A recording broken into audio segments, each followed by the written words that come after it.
The life so short, the craft so long to learn. I'm sure all of you resonate with these lines. Every student actually does. These lines are given 650 years ago by the father of English poetry, Geoffrey Chaucer, in the Parliament of Fowls. Geoffrey Chaucer, now when we are looking at Chaucer, we must remember that this is a person who's coming in 1343 to 1400, famously called, like I said, the father of English poetry and the father of English literature. Now, why is he called that? Why is he getting all of these epithets? He's getting them predominantly because at a time when scholars preferred writing in Latin or French, Chaucer boldly chose Middle English, providing English a platform that made it the language. He literally developed the East Midland dialect. Now, here's an interesting fact. Chaucer actually published his first major poem around the age of 30, which is also very, very inspiring.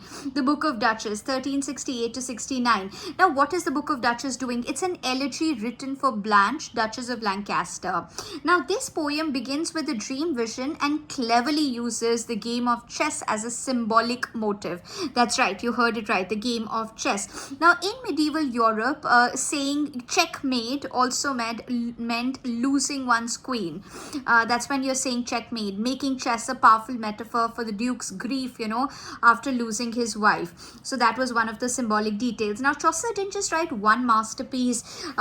A lot of his works are extremely important. Besides the Canterbury Tales, he wrote the Book of Duchess, he wrote the House of Fame, the Parliament of Fowls, Troilus and Cresside, and of course the Canterbury Tales, his unfinished masterpiece featuring, the pilgrims traveling to Canterbury, each narrating stories that beautifully captures everyday layer of the medieval society. This is literally how the pathway looks like, when you're trying to travel from Canterbury, traveling towards Canterbury.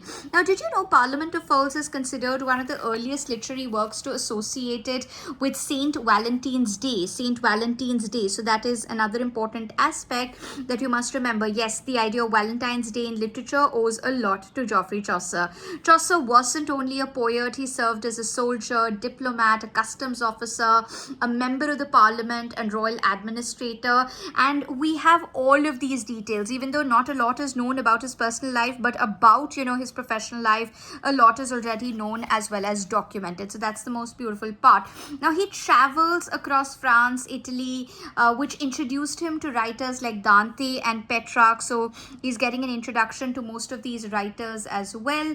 And one more important point over here is the fact that, when Geoffrey Chaucer chose to write in English, he was just not writing poems, he was creating the future of English language itself. No wonder he became the first poet to actually be buried at the Westminster's Abbey, and that too in the Poet's Corner. So Geoffrey Chaucer, 1343 to 1400, the voice that made English immortal, literally, that's what we're largely able to see.